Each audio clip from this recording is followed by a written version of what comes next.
منصور اور عامش نے بیان کیا، ان سے ابو الضحیٰ نے، ان سے مسروق نے، آپ نے کہا کہ میں ابن مسعود رضی اللہ تعالیٰ عنہ کی خدمت میں حاضر تھا۔ آپ نے فرمایا کہ قریش کا اسلام سے اعراض بڑھتا گیا تو نبی کریم صلی اللہ علیہ وسلم نے ان کے حق میں بد دعا کی۔ اس بد دعا کے نتیجے میں ایسا قحط پڑا کہ کفار مرنے لگے اور مردار اور ہڈیاں کھانے لگے۔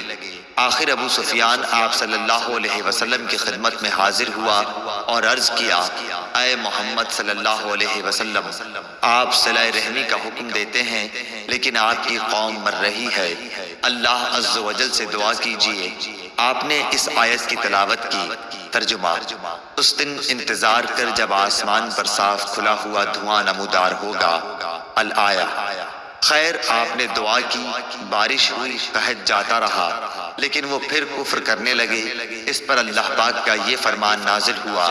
ترجمہ: جس دن ہم انہیں سختی کے ساتھ پکڑ کریں گے، اور یہ پکڑ بدر کی لڑائی میں ہوئی۔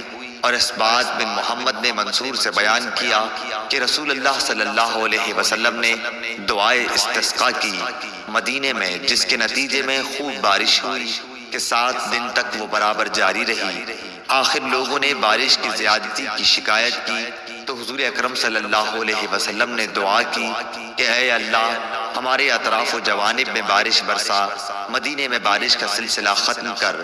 چنانچہ بادل آسمان سے چھٹ گیا اور مدینے کے ارد گرد خوب بارش ہوئی۔ صحیح بخاری، حدیث نمبر 1020۔